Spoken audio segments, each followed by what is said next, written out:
பள்ளி குழந்தைகள் முதல் பெரியவர்கள் வரை பருப்பு வகைகளை ஏன் உட்கொள்ள வேண்டும், அதில் என்னென்ன சத்துக்கள் நிறைந்திருக்கிறது என்பது குறித்து விளக்குகிறார் ஊட்டச்சத்து நிபுணர் கலாராணி.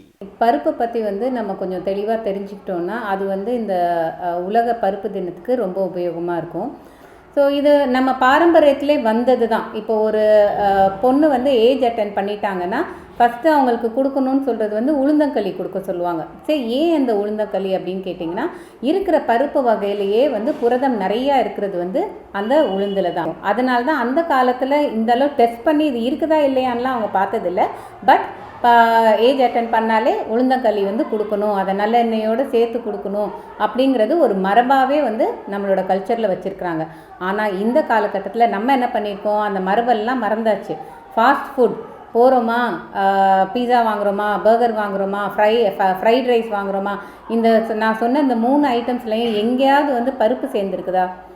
ஆனால் நம்ம ட்ரெடிஷ்னல் ஃபுட்டில் பார்த்திங்கன்னா, இட்லியாக இருக்கட்டும், தோசையாக இருக்கட்டும், எல்லாத்துலேயும் பொங்கலாக இருக்கட்டும், எல்லாத்துலேயும் அந்த அரிசி பருப்பு இது எல்லாத்தையும் சேர்த்து தான் கொடுத்துருப்பாங்க. துரித உணவுகளை தவிர்த்து ஊட்டச்சத்து நிறைந்த பருப்பு வகைகளை வழங்குவதோடு மட்டுமல்லாமல் இது குறித்த விழிப்புணர்வை குழந்தை பருவத்திலேயே ஏற்படுத்த வேண்டும் என்று வலியுறுத்துகிறார் ஊட்டச்சத்து நிபுணர் சரோஜினி.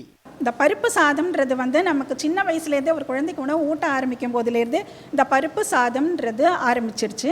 ரொம்ப சிம்பிளாக ரொம்ப வேக வச்சோ இல்லை ஒரு இட்லி மிளகாய் பொடியாக நம்ம கொடுக்கலாம்.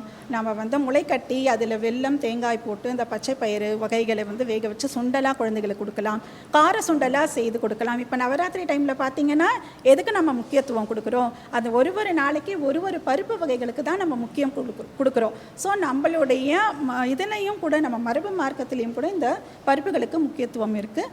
வீட்டில் நம்ம உடச்சக்கடலை உருண்டை, நம்மளுடைய வேர்க்கடலை உருண்டை, காராமணி சுண்டல், இனிப்பு சுண்டல், கார சுண்டல், இந்த மாதிரி பல வகை கொழுக்கட்டை பூரணங்கள் இதெல்லாம் நம்ம பருப்பில் செஞ்சு நம்ம குழந்தைகளுக்கு கொடுக்கும்போது அது ரொம்ப நல்ல ஆரோக்கியமான உணவாக அமைஞ்சிடுது.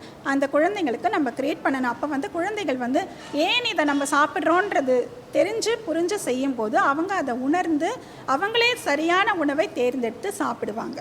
சரிவிகித உணவு அப்படிங்கிறது ரொம்பவே முக்கியமானது. அதுலேயும் குழந்தைகள், பெண்களுக்கு இந்த பருப்பு வகைகள் ரொம்ப முக்கியமானது அப்படின்னு தான் ஊட்டச்சத்து நிபுணர் வலியுறுத்தினாங்க. முக்கியமாக இந்த துரித உணவுகள்லாம் தவிர்த்து இந்த மாதிரியான ஊட்டச்சத்து நிறைந்த உணவுகளை எடுத்துக்கிட்டா ஆரோக்கியமும் மேம்படும் அப்படிங்கிறதா அவர்களுடைய வலியுறுத்தலாக இருக்குது. டிடி தமிழ் செய்திகளுக்காக ஒளிப்பதிவாளர் சுரேஷ்குமாருடன் ராஜகோபாலன், சத்யநாராயணன்.